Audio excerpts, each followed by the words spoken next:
So, project failure. Can you think for a moment about any project failure? That's right, plenty.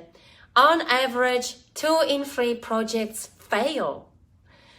Did you know that when it comes to big mega projects like the one in the oil and gas industry, the statistics go as high as 78%. And less than 3% of companies successfully complete 100% of their projects. Less than 25% of companies conduct a strategic review for their projects to find out why they fail. So why some of those projects fail? 70% of projects fail due to a lack of early senior management involvement.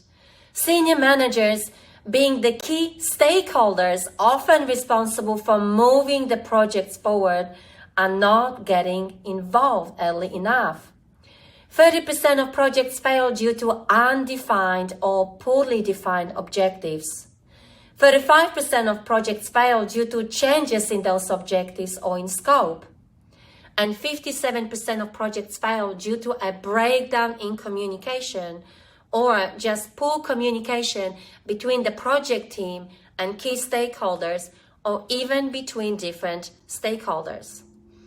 So you must agree, the statistics are horrifying, don't you think? Despite thousands of dollars invested by organizations annually in training people in project management, we aren't getting any better with learning how to produce good results. Why is that? So the question is, how could we move from project failure to project success?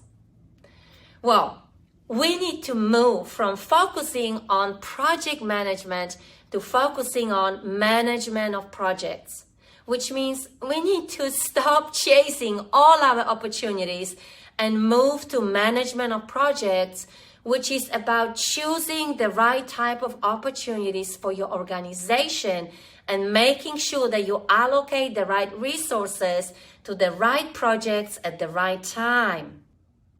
The second shift we need is from execution to early project planning.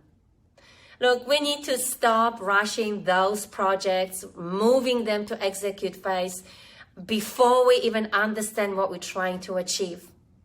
So it's all about focusing on early project planning and spending time to understand the value proposition and aligning our key stakeholders upon what we're trying to achieve, all the way from the assess phase to concept, develop, and even execute.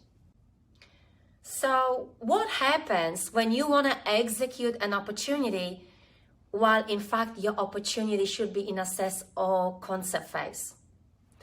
Well, firstly, solutions at that situation are chosen far too quickly without investigating other options or without sufficient interactions with other stakeholders. And secondly, you allow decisions to be made on assumptions and you rely heavily on so-called expert advice and not investigating time with the team to clarify the purpose, the scope, and the objectives. So in those cases, in many cases, those opportunities have not been sufficiently framed.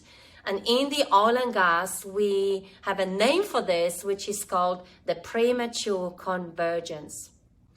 Look, this approach is one of the main reasons why so many engineering projects earn the reputation of being inefficient, expensive, and not reaching their goals.